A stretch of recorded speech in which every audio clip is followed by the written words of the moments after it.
he was touching a block of heroin. That was it. Life was over.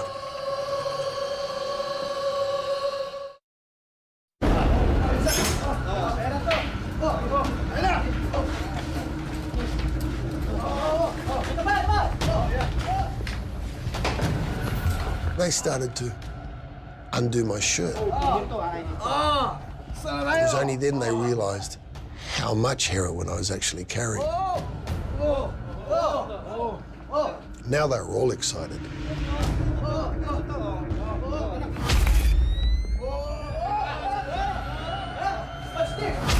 They started just pulling out the blocks as quickly as they could, just to see how big their prize was. The total came to 4.7 kilograms. I knew that there was no getting out of this. And then they all left the room. So suddenly I find myself sitting there alone with all of this heroin on the scales in front of me.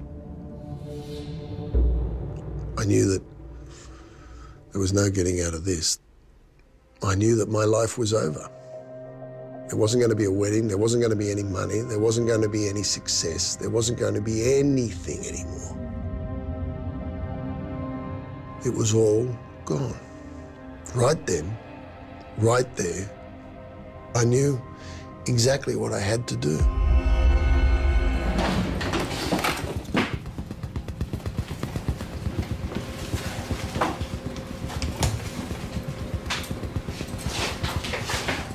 Swallowed it. I didn't even have any water. And now, I'm starting to nod, I'm starting to fall asleep. And I know I'm not going to wake up. And that's okay. Doesn't matter. I decided to die.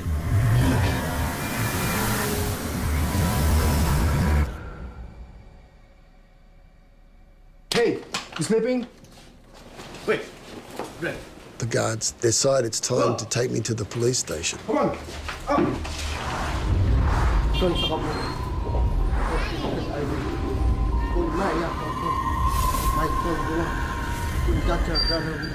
The van pulls to a halt.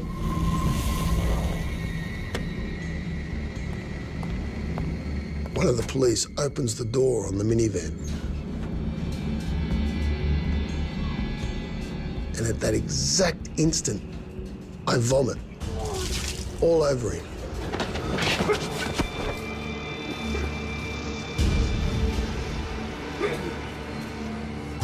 I'm heaving, vomiting out heroin. White bubbles. And then the guy I've just vomited on comes up behind me, and I'm just waiting for the beating. And he pats me on the back to comfort me. And he says, "Don't worry, you'll be okay." And that was it. I broke.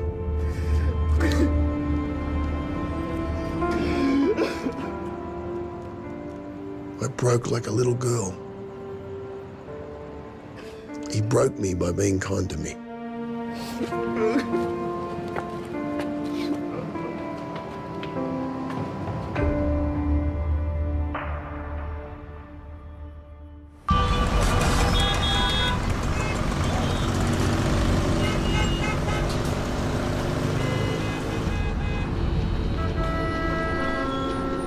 Sitting in the back of the bus with this gun pointed at me.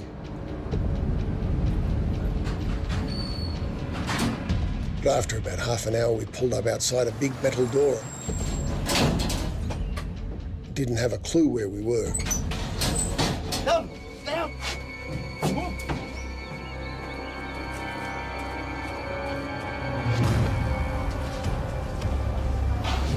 There was this sound.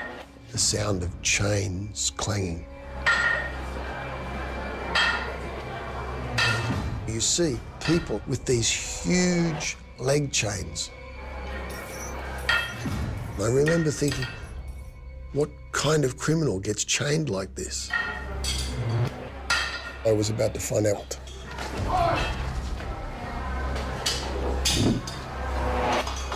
Having this piece of metal hammered shut around your ankle. It was so absolutely soul-destroying. In Australia, you wouldn't be allowed to chain an animal like that. I said, how long do I have to wear these for? 2 years. 2 years? I thought he was joking. He wasn't. And then it started. The noise. They were screaming.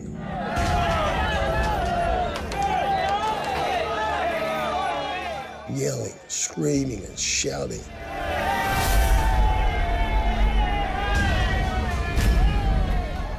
Now I'm scared.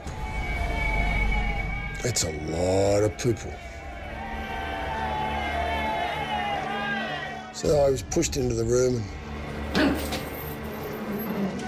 the guard slammed the heavy steel door behind me. It sent a shiver up my spine, and I really felt locked in for the first time. I felt claustrophobic.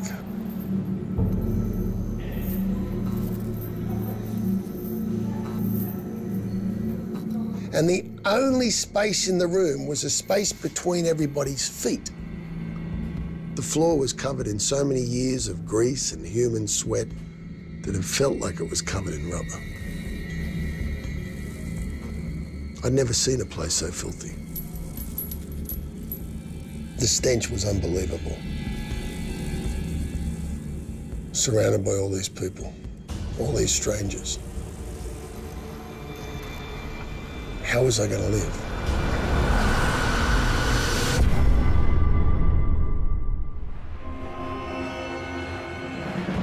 After I'd been in prison for about 3 months, they took me to court for sentencing.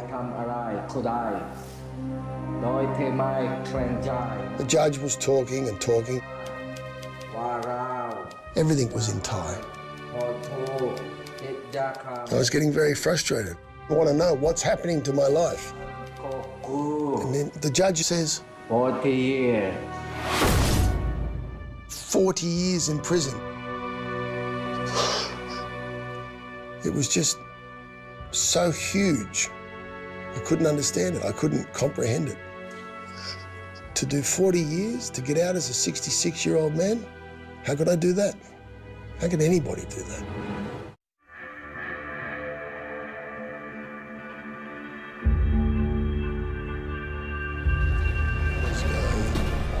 The serial killers, the worst of the worst.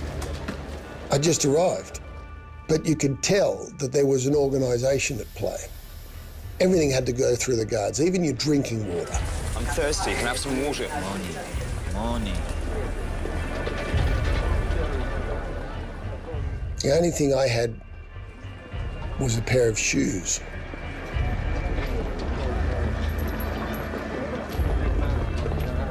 So now I had enough money for a little while. Each guard controlled his business interests, and you had to play by their rules. You had to walk the line.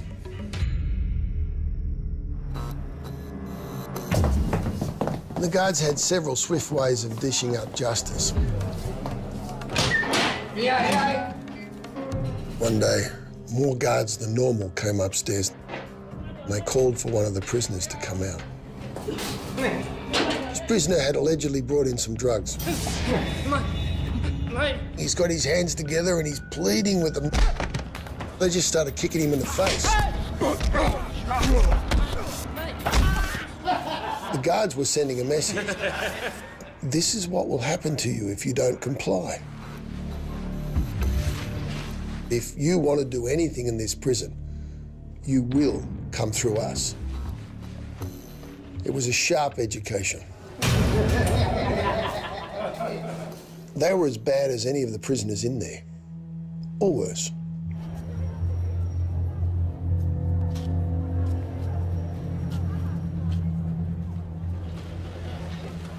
My whole tactic was to try and find a way to fit in. I didn't speak any Thai at the time. I had no language skills whatsoever. I play a bit of guitar. Music crosses boundaries where language doesn't, so it was quite effective. What I really wanted to do was hear the voice of my fiancée, Linda. So I found a way to buy a tape recorder. How do you say to somebody, you know, that life you thought you were going to have, you're not going to have it with me. I would write songs.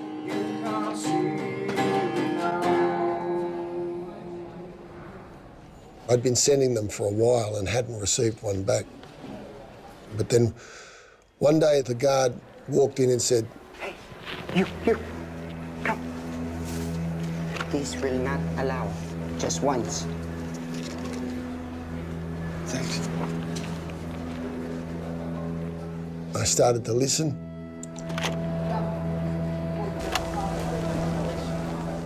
Hi, Marty. I hope you get this. Thanks for your tapes. I loved your song. I hope you're taking care of yourself and staying positive.